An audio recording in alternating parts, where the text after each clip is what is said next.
ফিলিস্তিনের গাজা উপত্যকায় স্বাধীনতাকামী সংগঠন হামাসকে নির্মূলের নামে সামরিক অভিযান শুরুর পর থেকেই ইসরায়েলের ওপর রকেট যুদ্ধ শুরু করেছিল লেবাননের সশস্ত্র গোষ্ঠী হিজবুল্লাহ। সময় গড়ানোর সঙ্গে সঙ্গে এই হামলা তীব্রতর হতে শুরু করলে পাল্টা হামলা শুরু করে ইসরায়েল। স্থানীয় সময় সোমবার রাতে লেবাননে সীমিত আকারে স্থল হামলা শুরুর দাবি করে বিবৃতি জানায় ইসরায়েলের প্রতিরক্ষা বাহিনী আইডিএফ। তবে ইসরায়েলের এই দাবি মিথ্যা বলে পাল্টা দাবি করেছে হিজবুল্লাহ। গোষ্ঠীটির যোদ্ধা ও ইসরায়েলি সেনাদের মধ্যে সরাসরি কোনো সংঘর্ষ হয়নি, তবে এমন যুদ্ধের জন্য পুরোপুরি প্রস্তুত বলে জানায় হিজবুল্লাহ। চলমান উত্তেজনার মধ্যেই ইসরায়েলকে লেবাননের সাথে নতুন করে সংঘাতে না জড়ানোর আহ্বান জানিয়েছেন যুক্তরাজ্যের পররাষ্ট্রমন্ত্রী David Lammy. None of us want to return to the years.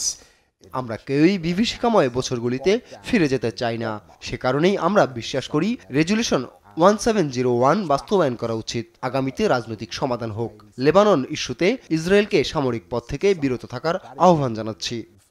That resolution 1701 should be implemented.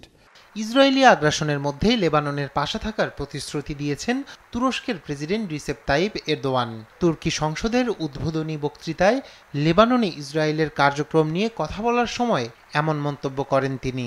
İsrail'in Filistin'de, Gazze'de yaklaşık bir yıldır yürüttüğü Israel প্রায় এক বছর ধরে গাজায় যে সন্ত্রাস ও গণহত্যা চালাচ্ছে তা দুর্ভাগ্যজনকভাবে আজ লেবাননে বিস্তৃত হয়েছে। লেবাননে সন্ত্রাসী হামলা চালাচ্ছে, একই সঙ্গে ওই অঞ্চলের দেশগুলোকে যুদ্ধের দিকে টেনে নেওয়ার সর্বাত্মক প্রচেষ্টা চালাচ্ছে।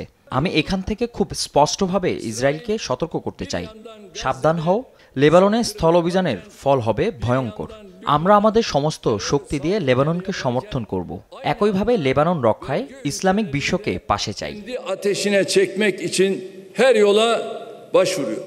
এদিকে ইসরায়েলের গোয়েন্দা সংস্থা মোসাদের হেডকোয়ার্টার এবং সেনাবাহিনীর গোয়েন্দা ঘাঁটি লক্ষ্য করে হামলা চালিয়েছে লেবাননের সশস্ত্র গোষ্ঠী হিজবুল্লাহ।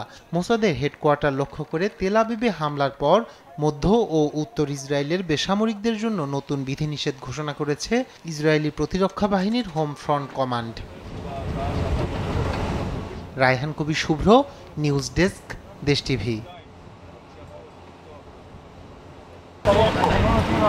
Vamos a ver.